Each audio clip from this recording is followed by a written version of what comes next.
currently freezing in the prairies in Treaty 6 territory. So yeah, just wanted to acknowledge the nations and the ancestors here. Thanks, Natasha. And then we're going to give all of you a brief pause right now to silently acknowledge the lands in which you respectively live, work, and play.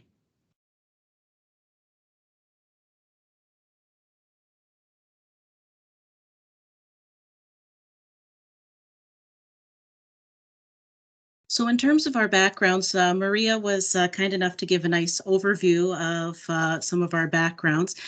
Just what I would add to Maria's overview is just to self-locate myself and further introduce myself to all of you, is I'm a multiracial Canadian. So on my father's side is Algonquin and Irish, with my father and I both being members of the Algonquins of Ontario Nation, specifically Whitney area. And then on my mother's side is Jamaican. And so again, I've been had the honor of working alongside Joe and Amy, and I see Marty's on the line as well, and some other colleagues on this very interesting journey that we were on last year, looking at cultural safety and health and safety and lifting and raising the voices of Indigenous people. So over to Joe in terms of a further introduction. Yeah, Joe Gilchrist. My father was from Skeetcheston, and my mother is from Ashcroft, and started firefighting when I was 15 years old. But when I was younger, we didn't have any power or running water and stuff, so we had to boil our own water using fire, and just learning how to use fire when I was young, and burning the fields, and burning for deer habitat and medicine, and learning that kind of things, just watching and learning. And I started fire on the Type 1 unit crew when I was uh, in 1991, and got on full time with forestry, wildfire in BC in 1996. And I was on the Type 1 unit crew, the Merit Fire Devils, for 6 years. And I was the unit crew leader for five years. Thanks. Okay, yeah, so I'm Amy. I'm Métis from Treaty 8 territory, so that's the Fort McMurray area. My family's from Owl River and Fort Mac, and yeah, I'm a research scientist with CFS at the moment, and was really happy to work with all these folks on this project and advising on it. So I'm really excited to share the results with the CIFFC community today. Thanks.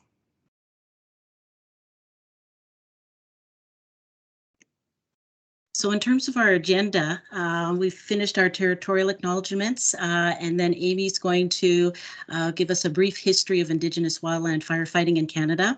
We'll go over a little bit of the overview and methodology, recognizing that we're guessing that many of you are going to be interested about the findings and what some of the invited recommendations and suggestions might be moving forward. And then, as Maria mentioned, we'll open up some space for some questions and answers. Over to you, Amy.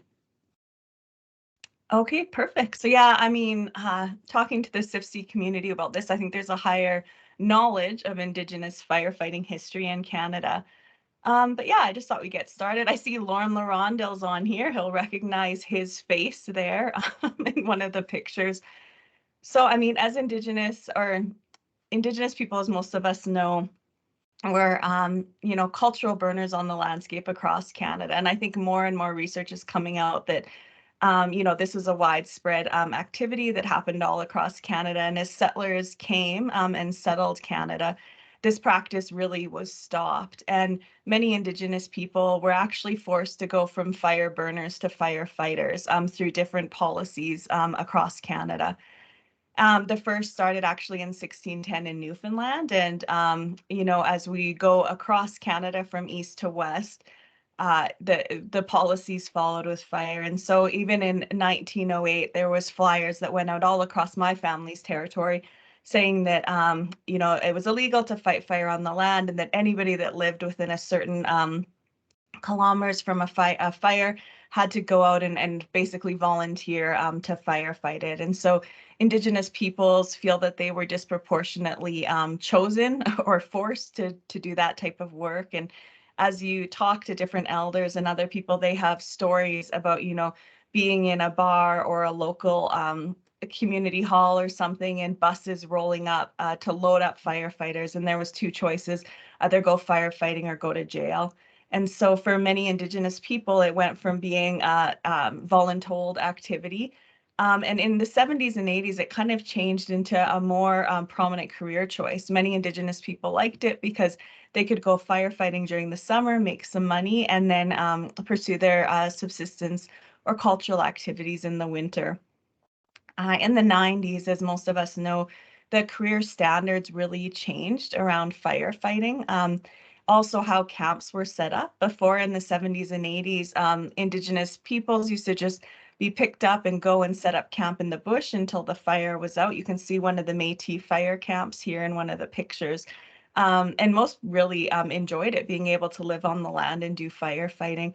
But in the 90s, that all really changed. And with the changing in crew structure and change in physical requirements for firefighting, it also became an adrenaline activity. So many university students started wanting to go into fire to make some money during the summer in a really, interesting, I guess, career choice. And so many Indigenous people remained in the back. Oh, hi, Marty. Sorry, I see all the text pop-ups. It remained in the background, doing firefighting, but on lower level crews, and many didn't advance up into higher level positions because of a lack of the Western education requirements, which we see to today, and Natasha will talk about that. But I just want to say that for many Indigenous people, firefighting is still a really important career choice that they make. There's firefighters involved in agencies all across Canada. One issue that we had with this study was just finding out how many Indigenous firefighters there were, and we really have no idea, even today, how many different Indigenous peoples are involved in wildland fire. So yeah, I'll pass it back to you, Natasha and Joe. Thanks. And Joe, if you could introduce this slide, please.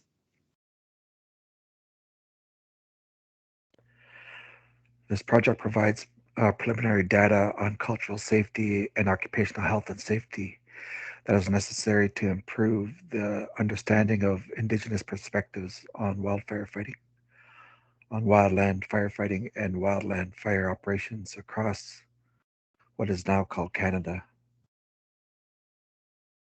The Giving Voice to Cultural Safety of Indigenous Wildland Firefighters in Canada project is the first study of this kind. Thanks, Joe. So in terms of the methodology, we wanted to look at depth and breadth in a very brief amount of time. It was about a 7-month project that we were embarking on, and wanting to again lift and raise voices of Indigenous people that had been engaged or are currently engaged in wildland firefighting or fire operations. So with that, we had an online survey, and so that was Canada-wide, and so people were eligible to participate in our project if they self-identified as Indigenous and worked in wildland firefighting for at least one fire season in Canada. And so from that process, we did have 102 people complete the core sections of our survey. And that was specifically quite a few questions, probably over 60 questions around cultural safety, occupational health and safety. Some of them were closed-ended questions. Some of them were text box or have an opportunity for people to write in stories. So again, really appreciating that there was a lot of rich information that people shared. We also had an opportunity to have some optional questions as well. So in addition to that, if people wanted to, they could talk about job satisfaction, some of their work experiences during the COVID-19 pandemic, work-related illnesses and injuries, and general health. And then with that, we wanted to complement that by having some virtual circles, or what our team was calling some fireside chats. And so we had 6 participants who engaged in that process. Similar criteria in terms of self-identifying as Indigenous and working in wildland fire operations for at least one fire season in Canada. We also want to be transparent with all of you in terms of some of the parameters or considerations that we had moving forward, you know, in terms of our research methods. We did recognize that this is a pilot study. Joe just referenced the fact this was the first study of its kind, again, creating some virtual space for Indigenous wildland firefighters to share some of their different stories about occupational health and safety, about cultural safety. So we also wanted to be flexible about timelines. There was some early deployments last year. We were also being mindful of any training that was happening as well. So we were quite flexible in terms of some of our timelines to make sure that there was sufficient time for people to participate in the survey and also engage in our fireside chats as well. Amy's also mentioned we didn't know how many people that this would be reaching out to as well in terms of past or current Indigenous wildland firefighters. So we used our respective networks. We reached out to some of the different agencies from the provinces and territories to do some of that outreach as well. We also want to recognize and share with all of you as well that the nature of the questions. So these are self-reports. So particularly when we're sharing information about physical health or mental health, they're not diagnostic tools that we were using, as it is an invitation for people to self-report on some of their perceptions or experiences that they've had around physical health or mental health. And also, this wasn't an official complaint process if people were sharing information about reported or unreported acts of discrimination that they had experienced. But again, we wanted to provide a confidential space for people to share some of their experiences so they can be helping that next generation. We also want to indicate that this was all the information presented was in English only. Again, we had that short turnaround time with our project. So the hope is that if we were to do a future project or a follow-up, that there would be that opportunity for French language and some Indigenous languages as well to add to the depth and breadth of the work being done.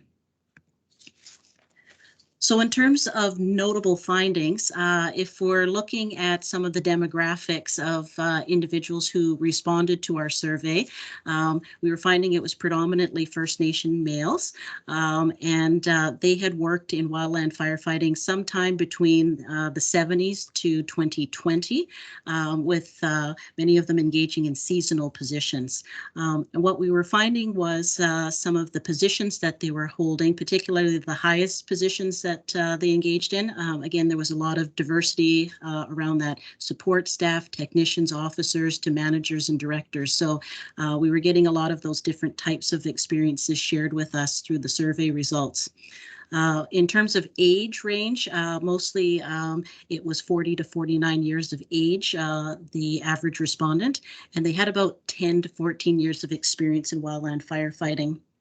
And that's something that we'll note later on in our recommendations is an area of curiosity coming from our group was, would these experiences be a bit different or the same if it's some of the new professionals, individuals who maybe had 5 years or less of experience. So that was, again, something that's a bit of food for thought for work being done in this area in the future.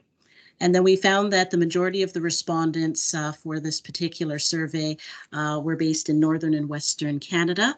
Most provinces and territories were represented, with the exception of Nunavut and Newfoundland. So the complementary piece, as I mentioned earlier, was the fireside chats or our virtual circles. And I should note that, again, given the COVID-19 protocols across Canada, everything that we were carrying out was virtual and in terms of our research, in terms of outreach, how our project team engaged with one another and then with participants as well. So we had using Zoom and a little crackling fire on the screen, we were able to somewhat simulate a little bit of a conversation, a fireside chat that people could be having, talking about some of their lived experiences as Indigenous wildland firefighters. So that was primarily males who had participated in our virtual circles. They resided in either Western or Northern Canada, and they had quite a number of years of experience, anything ranging from 21 to 43 years of experience. What we're finding is they had a lot of experience kind of going up the ranks, if you will, in wildland firefighting, starting off in entry-level positions, some as young as 14 years of age, and then working up into management roles. So that really allowed us to have some very interesting conversations for a couple of hours, hearing about that wealth of experience they've had on the fire line, and also from that perspective of being a supervisor manager.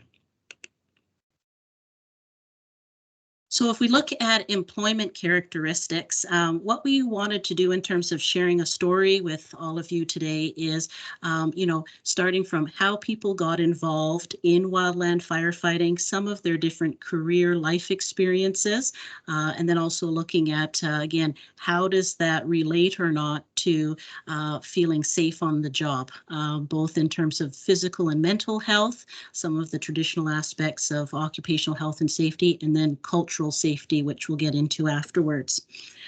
So what we were finding is overall, the participants in the survey were saying that they were generally satisfied or extremely satisfied with their experiences in wildland firefighting.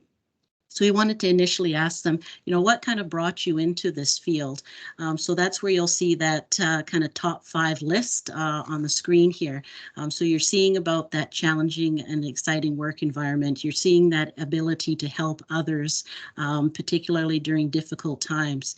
What we also saw that was of interest is that opportunity as Indigenous wildland firefighters, being close to the land, feeling that ability to care for Mother Earth, so that stewardship, that ecosystem stewardship piece.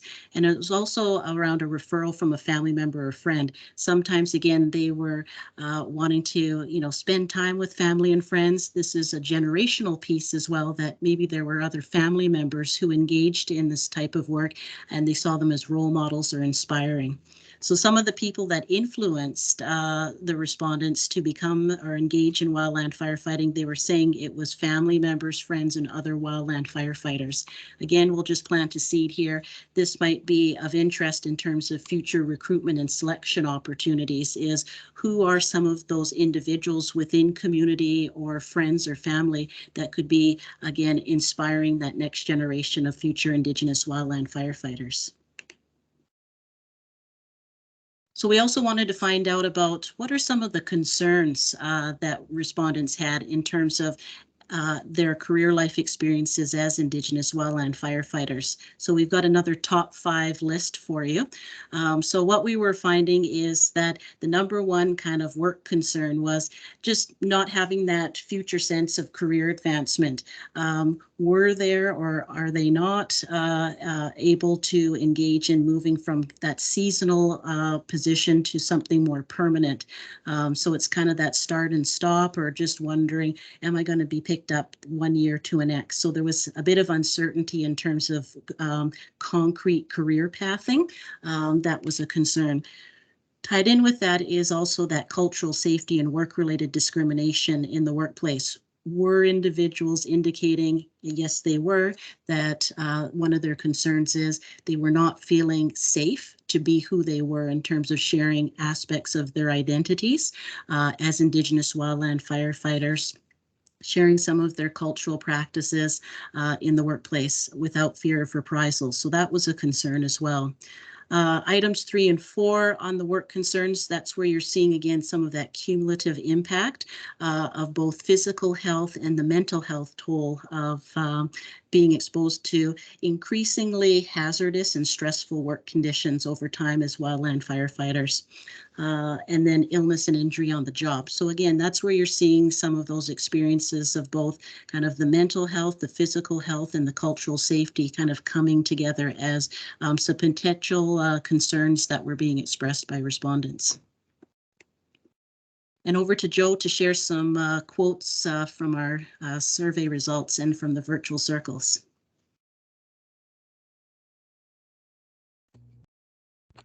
Yeah, Natasha, that little box is that's on the bottom with the mute bar and all that is uh, right in the middle of my screen on the bottom, so I can't quite see all of it.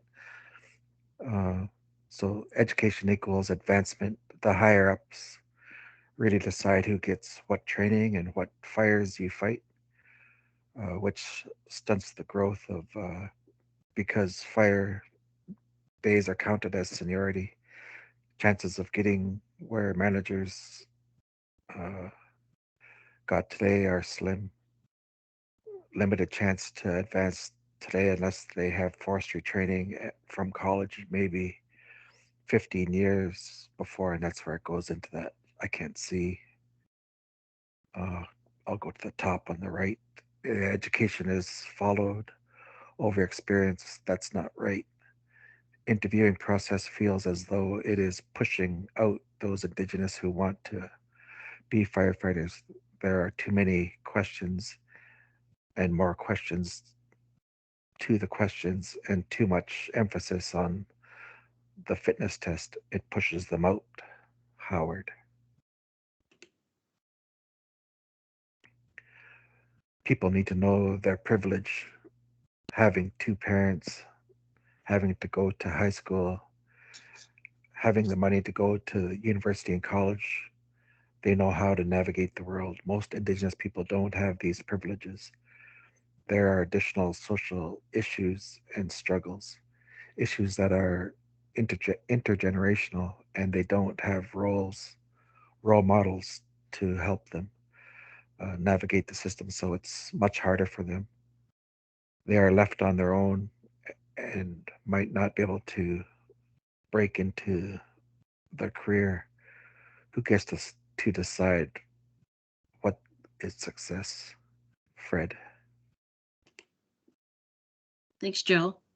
And that's something that we wanted to share with you as we were going through any of the statistical information, is also sharing with you some of the different excerpts that were coming out of, again, either the conversations through the virtual circles or some of the information that was shared from open-ended questions with the survey. So thanks, Joe. We also wanted to share with you, what may have stopped some of the respondents from being wildland firefighters. So out of this particular chart we wanted to share with you is we saw that there was a career focus change. We also saw, as we mentioned earlier, as a workplace concern, lack of career advancement opportunities. There was that expression that they didn't see that there were opportunities as Indigenous wildland firefighters to be promoted, or in particular transition from the seasonal employment opportunities to something more permanent full-time with their respective agencies. And then we also saw that there was a sense that the pay was quite low and that they were also coping with illnesses and injuries on the job. So again, you're seeing that connection between what some of those workplace concerns are that we showed in some previous slides with why some respondents walked away from this particular type of work.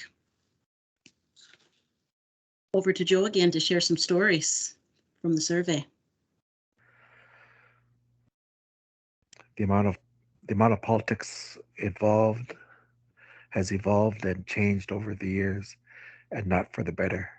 And understanding that our policies and practices lack inclusion of our traditional and Indigenous knowledge for helping fight wildland fires. It's also a big loss. We used to use fire to manage our forests. 100 plus years of suppression has led us to situations we find ourselves in now, with forest stands now dense with fuel. Larger fires are to follow. Mismanagement of forest is why I left.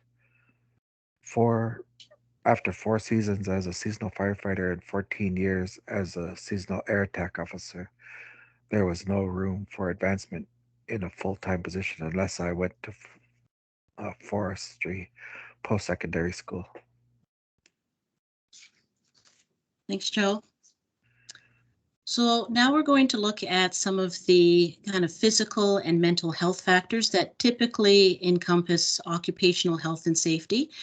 So in terms of some of the more notable self-reported illnesses and injuries that respondents shared with us, you're seeing, the trips, slips and falls, the overexertion, some of the extreme temperatures, obviously, dealing with heat exhaustion, and then there were references to chainsaw accidents, for example. In particular, that second bullet point under physical health factors, just above mental health factors, is something that we wanted to point out. Is the fact that in terms of the illnesses and injuries that were shared with us during the survey, there was more comfort is what we were observing as a project team, sharing or disclosing information and scenarios around physical health illnesses and injuries than they were about mental health related illnesses and injuries. So again, that was a curiosity of our project team, is the fact that is mental health still stigmatized in terms of feeling comfortable to disclose or share that there's a mental health illness and injury, and then sharing that with an employer or a supervisor or a crew leader moving forward. So again, that was a bit of a moment of pause for us in terms of, again, comfort level sharing, the broken bones, the hip slips, trips and falls versus a mental health issue. So with that, we did explore again that opportunity, invite conversation around mental health factors, with the most notable mental health illness and injury expressed to us during this particular project being witnessing of traumatic or stressful incidents, and that having a lingering effect. So there was that trauma aspect. So then we went on to ask, who do you reach out for support to when you have, a mental health issue? So that's when it was shared with us, typically going to a counselor, seeking out an elder or a physician, and also reaching out to family, friends, or spouse. So again, that was another recurring theme that we're finding, is that opportunity to always connect with family or community was a connection point in terms of healing and helping and wellness for the Indigenous wildland firefighters who participated in our project. And that last bullet point around mental health factors to share with all of you is the reality of the fact that when we're talking about mental health related incidents, yes, they might be workplace related by way of a close call, but they're also dealing with or sharing with us that there's family or relationship issues. So you don't park that at the door, if you will, when you're engaging in your work. So just recognizing that there can be career and life stressors that are impacting and influencing wildland firefighters through our project. That was something that was shared with us as well. So let's drill into the close calls a little bit more. What we were finding from our study team is as we were analyzing the data, 50% of those who engaged in our project indicated that they had experienced a close call. And the top 3 close calls tended to be around unexpected fire behavior, something helicopter related, or a falling tree. And it was those top 3 close call types that accounted for around 70% of the incidents that were reported in our survey when we asked some of the different survey respondents to share a bit more about some of their scenarios that they had engaged in around close calls. So over to Joe in terms of some further stories from the field.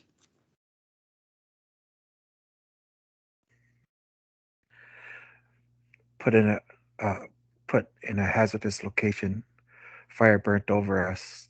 Twice this happened to me. Overhead, making decisions that can kill firefighters not educated enough to hold their position. Never got compensated for this. Our crew was blamed for a decision fire command made. The politics in firefighting are gross, and no one listens to the native firefighters. In all my years out in the line and seeing native people get hurt and killed, I have not seen any statement or acknowledgement to the native people. A crew leader sent me really far away to fell trees despite my objection because of the intense fire behavior. Needless to say, I went there, the fire blew up, and I had to sprint 5 kilometers out of there, and I can't read any more. It's because that the square thing is in the way, the bar. Before being burnt over. Thanks, Joe. So we've looked at mental health, we've looked at physical health, we were looking at close calls. We also wanted to explore a behavior called sickness presenteeism. So that's going to work despite feeling ill or injured. So we wanted to find out a little bit more from respondents what might be motivating them to go to work, even if they felt that they were ill or injured on the job. So the top 3 reasons that were shared with us is that sense of camaraderie. You know, we're working together as a team. We want to stay engaged. We enjoy the work that we're doing. So that was a motivating factor. The second one being livelihood. So there was a feeling or a sense that is that in terms of livelihood, if you were to leave or not engage that day or set of days because you are ill or injured, that might have an impact again on money and having that as livelihood for your friends and family that you're working and living and playing with. So the other area was to do with work ethic, is that this is a type of job that, you know, you want to, again, rise to the occasion. There was that sense of duty, again, to not only your colleagues, but the safety of the communities in which you are engaging with. So that was, again, some motivating factors to share with all of you in terms of why people might still attend work even though they are ill or injured on the job. So then we wanted to find out a little bit more about coping strategies. What were some different ways that individuals were able to engage in some different coping strategies moving forward? So our top 5 reasons that were listed through the respondents were, again, that supportive friends and family. So again, you're hearing that more in terms of, again, that as opportunity to engage with family and community as a sense of resiliency and strength when someone's dealing with stress, engaging with different hobbies, making sure that there's proper nutrition, exercise, good sleep practices. Number 4, making sure that there's that opportunity or space that you could talk it out with a crew member, coworker. That becomes important in terms of that cultural safety piece. If there is that level of trust with a colleague or a coworker, that you're not feeling that you're going to be judged, that creates that space to have those conversations in terms of when you're feeling different stressors. And number 5 was an interesting one, that when given an opportunity to engage in some different cultural activities such as traditional teachings, healing ceremonies, you'll see some stories after that Joe will read about the power of singing, drumming, prayer. That becomes again a source of healthy coping strategies moving forward for Indigenous wildland firefighters. Over to Joe. We met every morning for a debrief with my crew. We had a prayer time and song. Times where you are providing mental health first aid to crew members, emotional issues at the home. We're dealing with, example, numbness, anger, addiction, trauma. When drama from home, life creeps into the fire line, worrying about these issues when they return back home.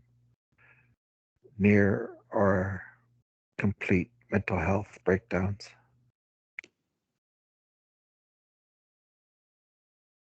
So we wanted to have an opportunity as we're looking at cultural safety and specifically looking at stressful events to have some dialogue around racism, discrimination, and harassment.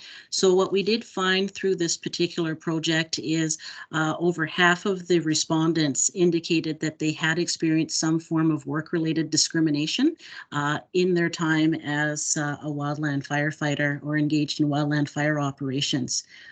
Typically, the most frequently cited reason or type of work-related discrimination was based on ancestry or race.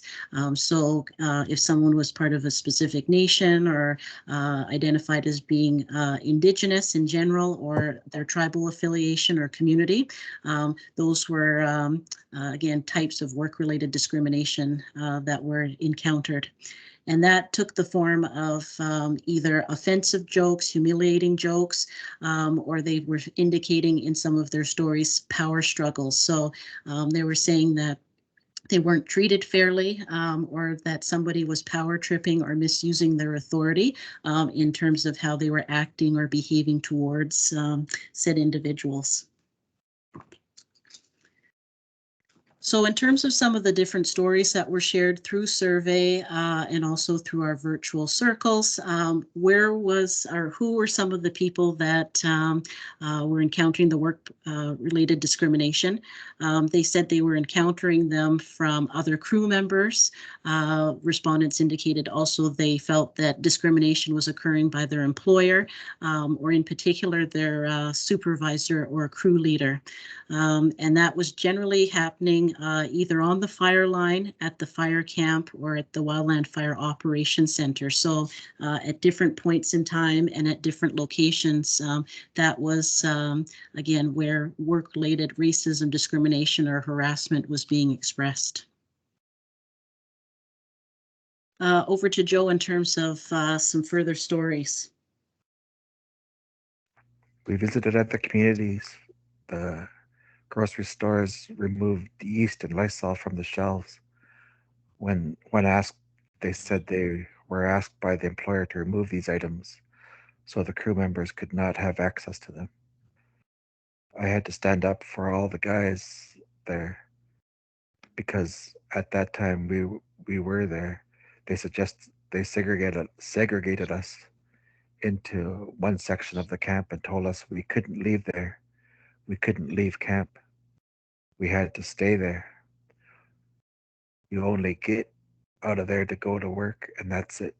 Meanwhile, all the other firefighters and everybody else were allowed to leave camp, go to town, do everything else. We couldn't even leave camp. And I was like, what the hell? So one morning they asked us if we had anything to say. I told them, where's your big 50-gallon barrel of bleach where I can dip myself in so I can get out of here and do something? So after that, it changed. We have to speak up or they'll just walk all over you.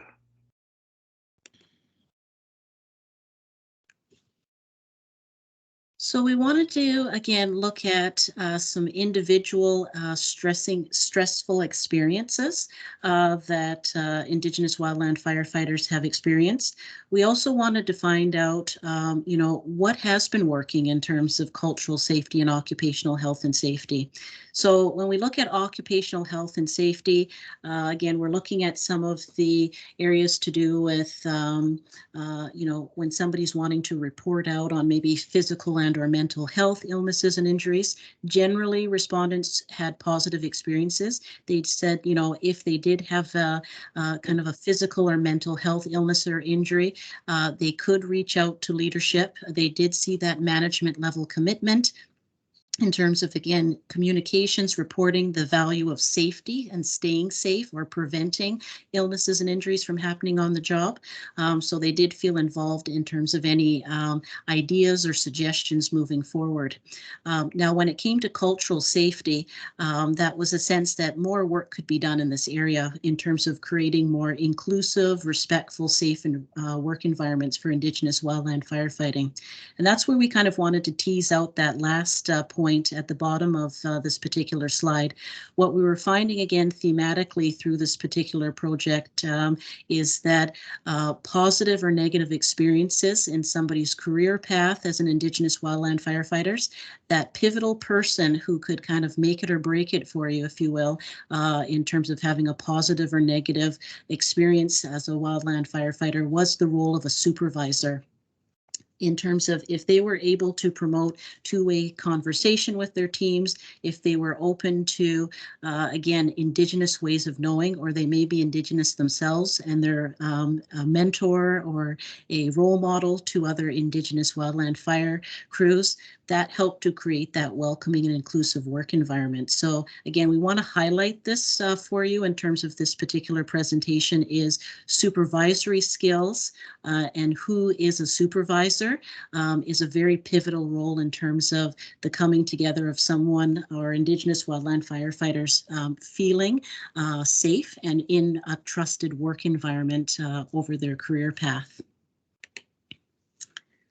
Over to Joe again for some further stories. My supervisor would respectfully ask me about my heritage and land-based practices to include in their understanding of such matters.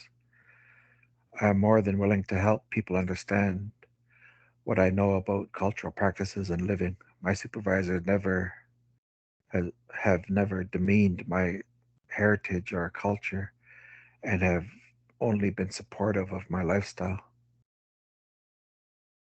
He was Indigenous, so very little was not out of the question. So as long as we did our jobs well and safely, we were respected. When we heard that someone in the community died, we were allowed to sing and drum, and we also gave permission to attend funerals. Natasha, I just want to give a quick shout out to Paul, who's on the call. That's Paul and his daughter in that picture there. So yeah, one of our great Indigenous firefighting families out there.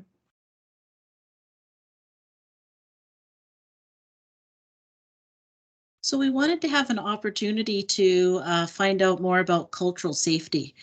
This is a term that typically comes out of the healthcare setting.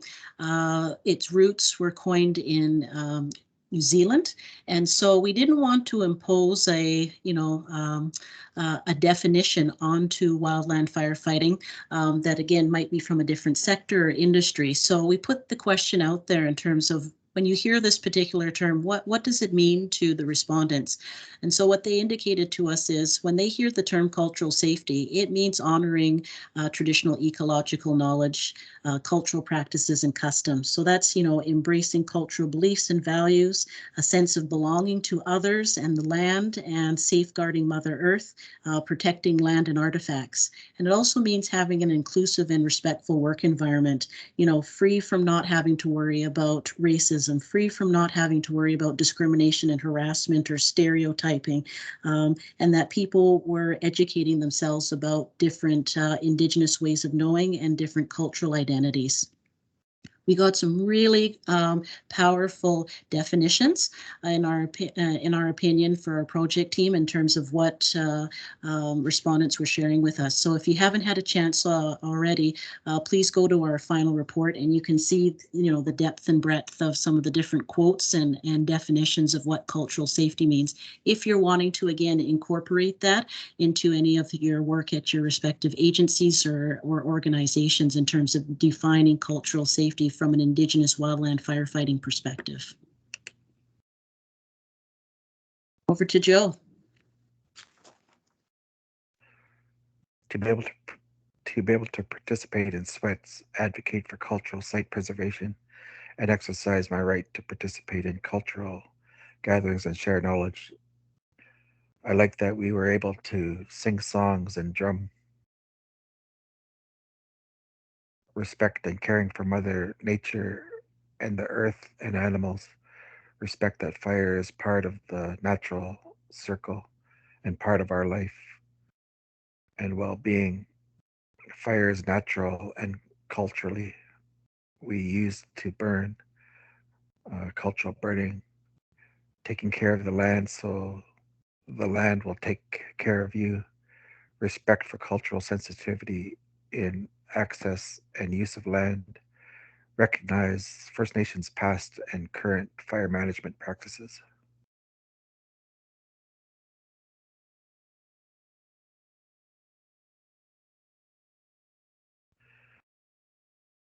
To me, it means that my Indigenous culture is not demeaned nor degraded, and that I can work alongside anyone of any race and not worry about anyone talking down to me or speaking to me like I am less than they are.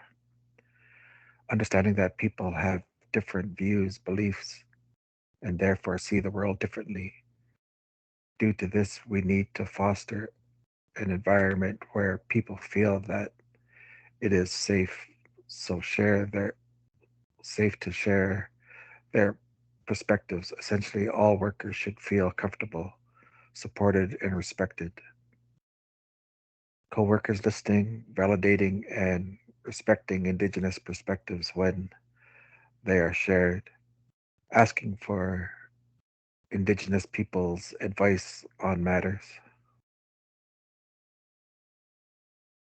So similar to cultural safety, we're hearing again and reading from the literature about welcoming and inclusive work environments in a variety of different sectors and industries. So again, we didn't want to go into this particular project imposing definitions from other organizations. So again, we opened up some space to have a conversation, both through the survey and virtual chats, about what does a welcoming and inclusive work environment look like. So that's what you have here on this particular side is, again, being treated as an equal, recognizing and celebrating and honoring Indigenous cultural ways of knowing, going to work and, working alongside team members and your employer without fear of reprisal. So again, they're looking at barrier-free hiring, barrier-free career promotion and advancement in training, being able to use some of your Indigenous cultural practices, ceremonies, different knowledge bases, consultations and networks with Indigenous communities, having more cultural training and learning. And again, feeling really good about who you're interacting with in terms of good team and great supervision. Particularly having Indigenous leadership was viewed as very motivational for Indigenous wildland firefighters who participated in our study, that they were seeing that opportunity, that there were role models and mentors within their respective organizations. So again, if you haven't had a chance from our final report reviewing that, this is another area that there was a lot of really rich definitions and responses. Again, if your organization is interested in crafting or seeing what some of the terminology could look like around a welcoming and inclusive work environment. Over to Joe.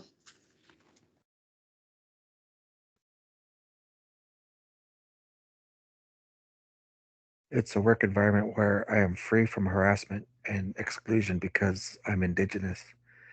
It should look like an inclusion of our traditional languages in the training and teaching materials that we are given.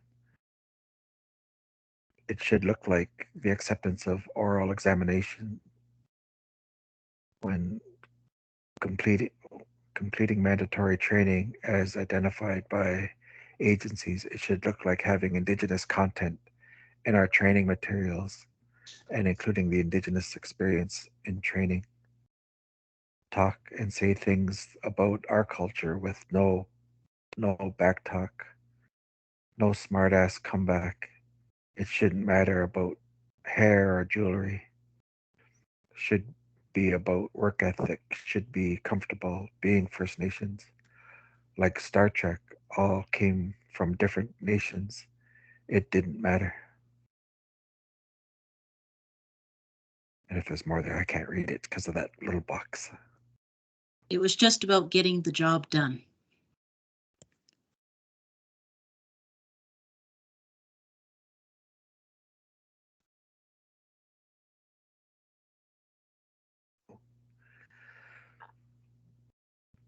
Respondent number 890. that our knowledge and opinions matter, that our understandings of seasons, local geography, and local weather should be considered.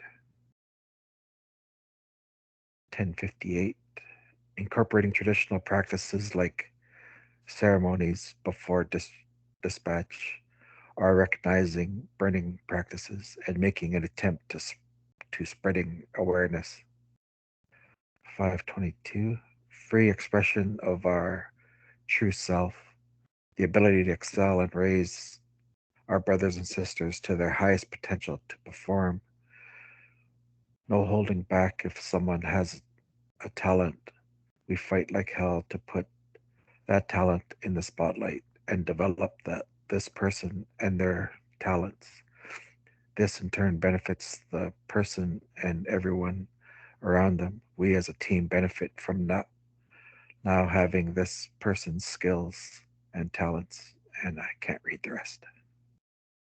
On our side, to help in our daily briefings, making the unit stronger together, many hands make less work.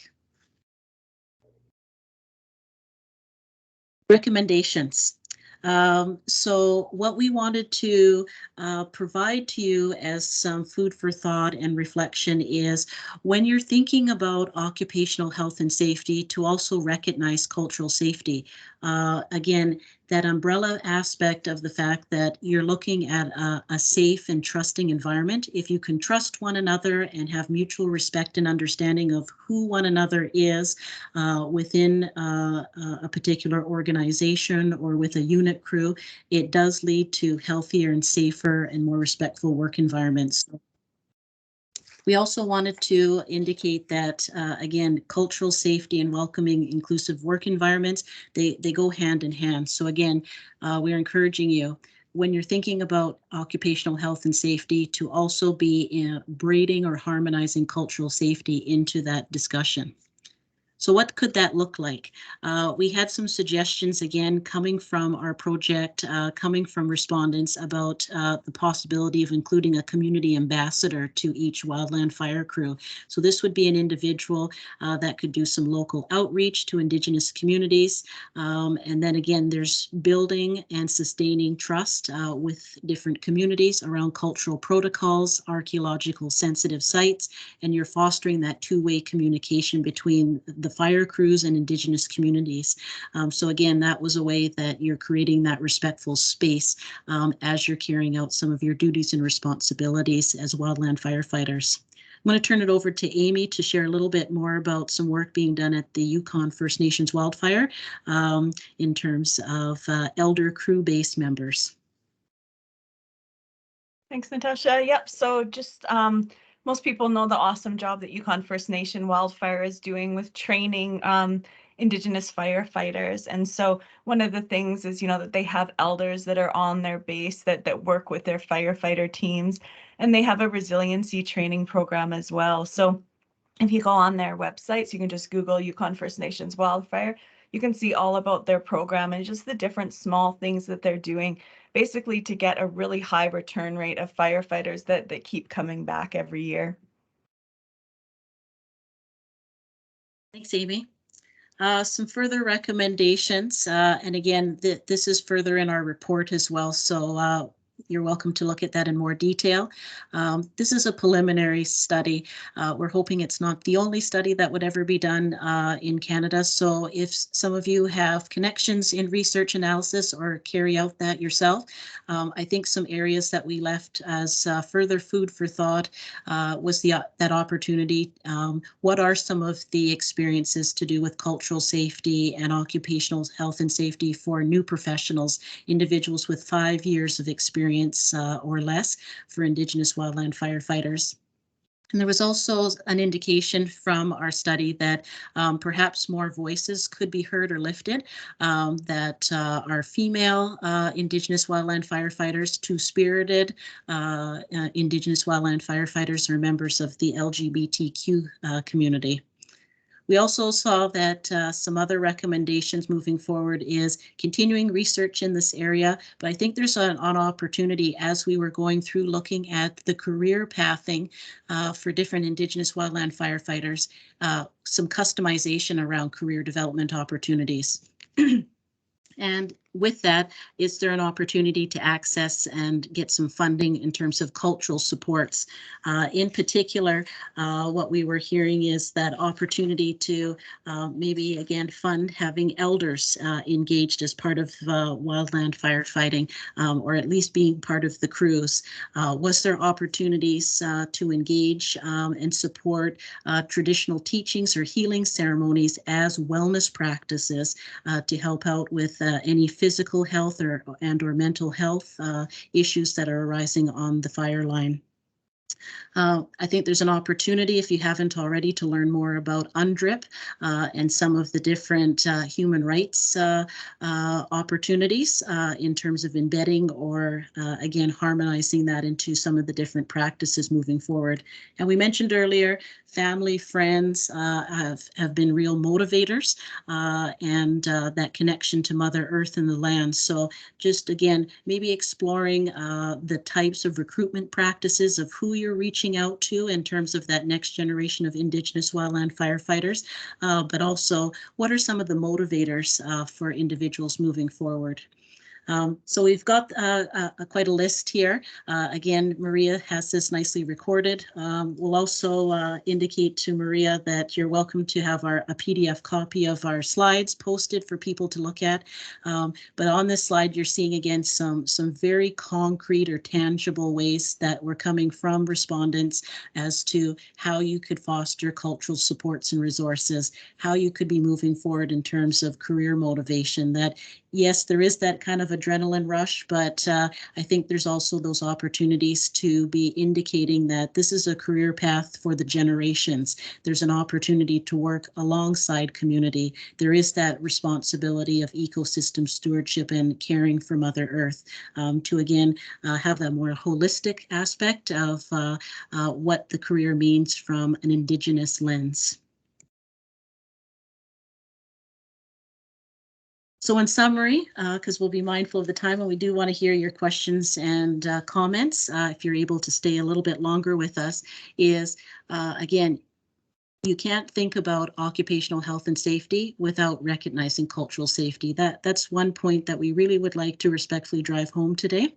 The second point being that you were hearing a lot of stories about adversity in terms of some of the experiences around dealing with workplace discrimination or career barriers, very hazardous or stressful situations.